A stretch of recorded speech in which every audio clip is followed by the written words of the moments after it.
In this video, I'm going to share with you 9 millionaire habits. Some of these insights have cost me hundreds of thousands of dollars and thousands of hours of reading, studying, and learning, like books like Atomic Habits, Napoleon Hill's Think and Grow Rich, Success Principles by Jack Canfield. Great people have led the way, and they've shared with us their habits and how we can improve our lives. So hopefully you will listen and learn and gather some of the habits that they have taught me and learn from the mistakes that I've made and avoid those so you can move through life faster and have more wealth and health and better relationships. So now I'm going to share my screen with you so you can see these 9 habits for yourself and take notes. Okay, so habit number 1 of successful people is that they set goals. They set a destination that they want to go in, because when you do that, then your mind, specifically your subconscious mind, will know exactly where you want to go and what that will look like. There's no sense in having a destination like from going from New York to Los Angeles without having mapped it out and thinking about what that will look like and how it will feel. If you have a goal in mind, it doesn't matter if it's small or big, because your mind doesn't know the difference between whether a goal is big or small. But you need to write it down, because if you don't write it down, take it out of your mind, it will be intangible. And you won't be able to measure your performance and realize the actions that you've taken to get you there. Research shows that folks who have set goals achieve them. In fact, years ago, I was building a 7-figure business, and we were working on building this construction-based business, and I was setting goals by providing financial statements, profit and loss statements, to the bank. And just because I provided those statements, we hit those targets year after year. We went from $200,000 to $400,000 to $600,000 to over $1 million in 3 years. And we just kept building and building and building and growing, only because we had set the goal and we were hitting them without much effort, I might admit, but that's not how it happens for everybody. But set the goal. Why? Because then you have a target and you know what you're going to go for. All right, so habit number 2 is about staying healthy. Because when you stay healthy, your mind can function better. Think of it this way. Your gut is your power center. It is your resource center, fuel center.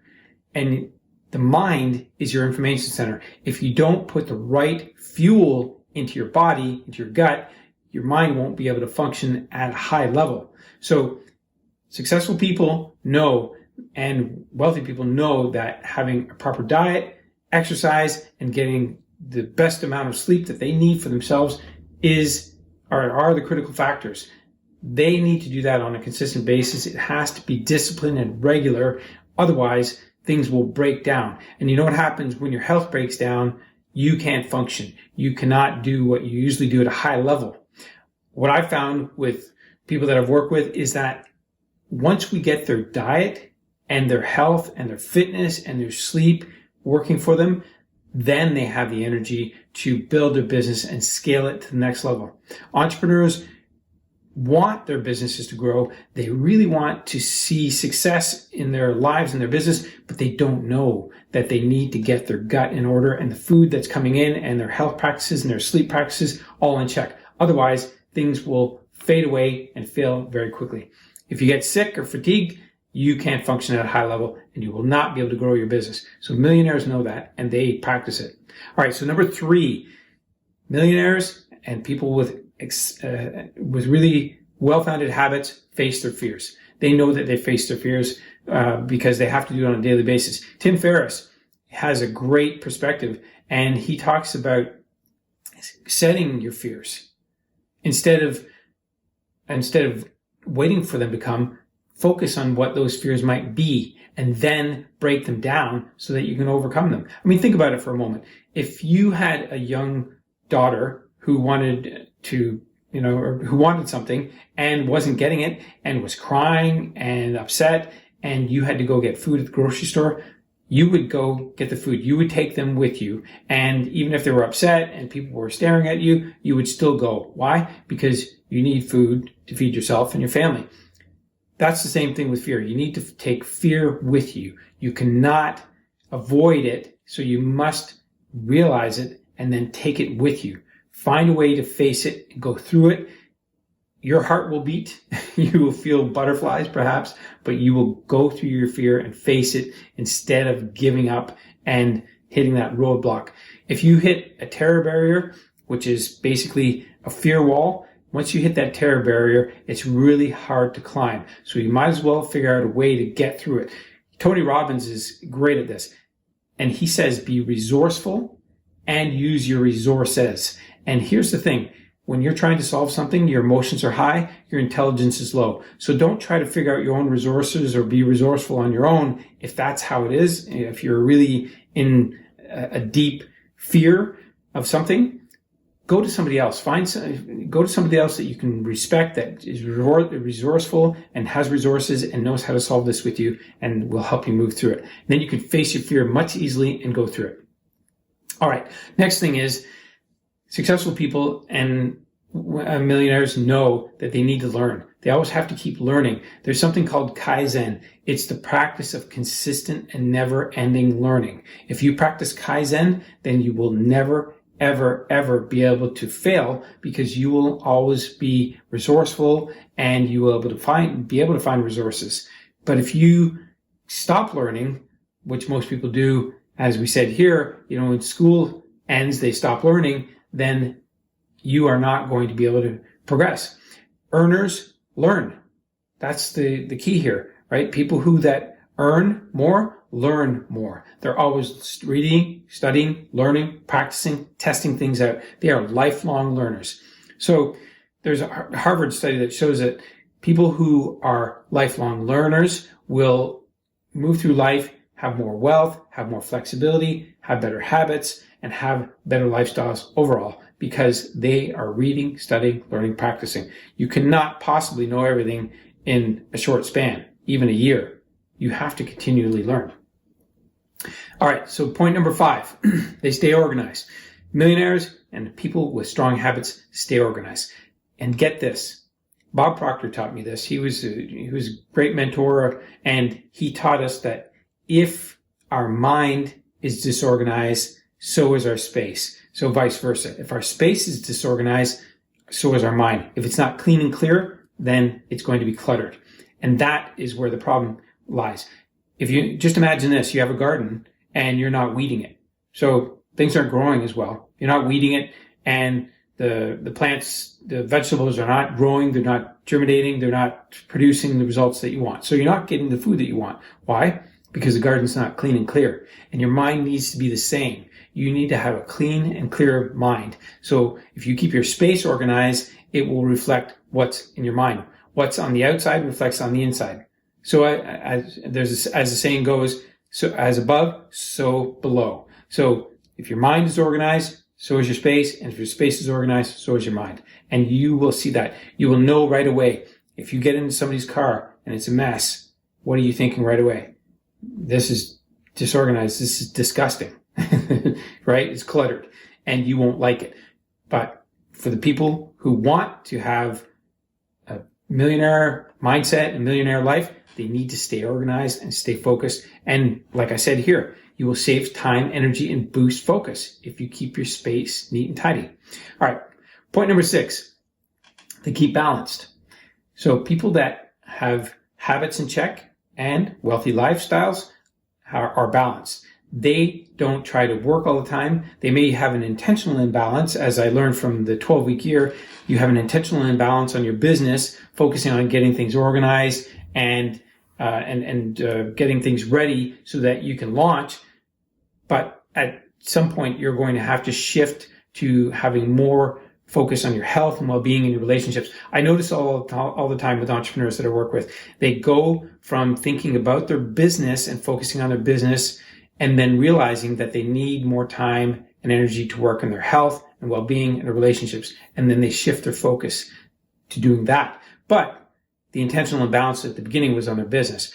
But what we're saying here is, you want to work hard, you want to play hard, and you want to sleep hard. Do those things really well.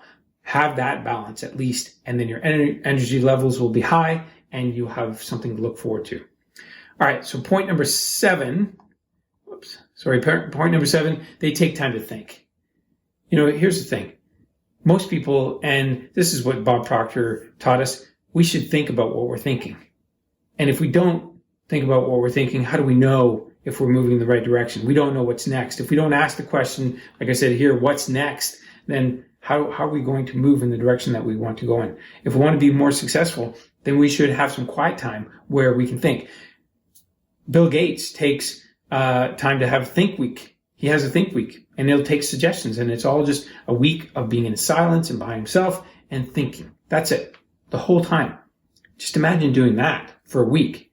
Imagine how much you can accomplish. You know, if you just did 20, 30 minutes a day and you add that up, let's say you did 30 minutes every day, you know, that adds up over time. You can have like 5-6 hours a week of thinking time. And that way you can really get clear on what you want and where you're going and assess your performance and your progress. All right, point number 8. Successful people surround themselves with inspiring people. Why? Because it rubs off. You've heard the saying, you are a reflection of your 5 closest friends. You know, if you want to be successful, you have to have successful friends around you. You have to have people that you can look up to, that you can learn from, that you can ask questions. You know, there's a great perspective about who, not how. Dan Sullivan and Benjamin Hardy put a book together that's called Who, Not How. And it's all about asking the question who instead of how, right? So you ask yourself who questions, who can help me? And then you go and ask them. And if you have friends that are successful, you don't have to look very far. So if you have a challenge or a problem and you're trying to solve it, you're saying, well, who can help me with this? Who can I go to right now to solve this? Because I can't live like this. And you know, I can't move on to the next thing I want to in my life unless I solve this now. So if you learn what it takes to have successful friends and learn from them, and they're like-minded, that's where you're going to grow. That's where you're going to have one of the greatest stepping stones that you could have to help you become a better person. All right, and point number 9, they plan their day. You know, it was Andrew Carnegie who taught me this lesson, and he taught Bob Proctor, and Bob Proctor taught me. But here's the thing, planning your day in advance is so critical. Andrew Carnegie hired one consultant to solve a big problem, and it was about his executive team not performing at a high level. And the way the story went is that this consultant made one suggestion to Andrew, just one suggestion. And then he said, just pay me whatever it's worth. Put it into practice, test it out, and then pay me whatever that is worth.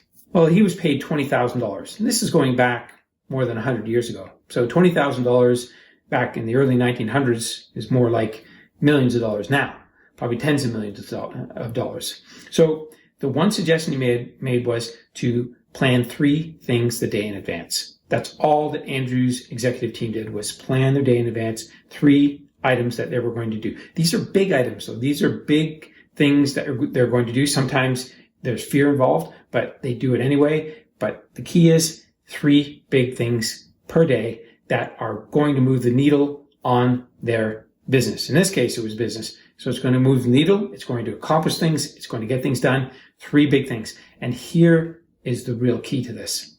Psychologists teach us that when we plan things the day before, the night before, we will actually percolate and marinate on them overnight as we sleep. Yes, because here's the thing. We have 2 parts of our mind, and we know that when we go to sleep, we go unconscious. So our conscious mind shuts off. We go unconscious. And guess what takes over? Our subconscious mind. It's automatic. It works all the time. It's our heart beating and so on. But our subconscious mind takes over. That's our hard drive. That's where everything is stored.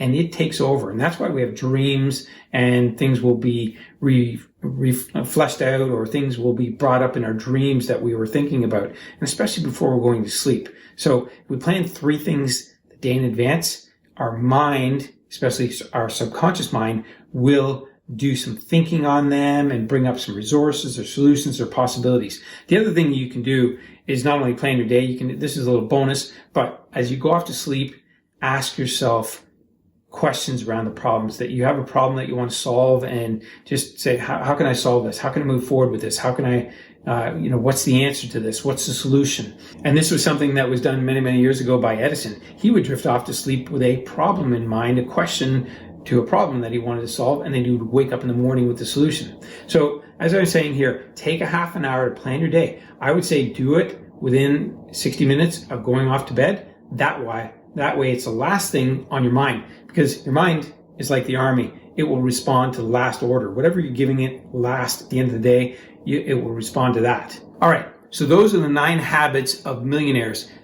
Did you learn something? Did you gather something? Did you take some notes? If not, you can watch this back again, but also down below, I'm including the slides so that you can learn from them. And also I'm putting some additional resources in there, some amazing books that you can learn from and that you can put your own habits to work for you. Because when you do, you can become a millionaire or multimillionaire if you like, and you can live a life worth living and remembering. So put these to work. Check out the description below for those links. Thanks for watching. Speak soon.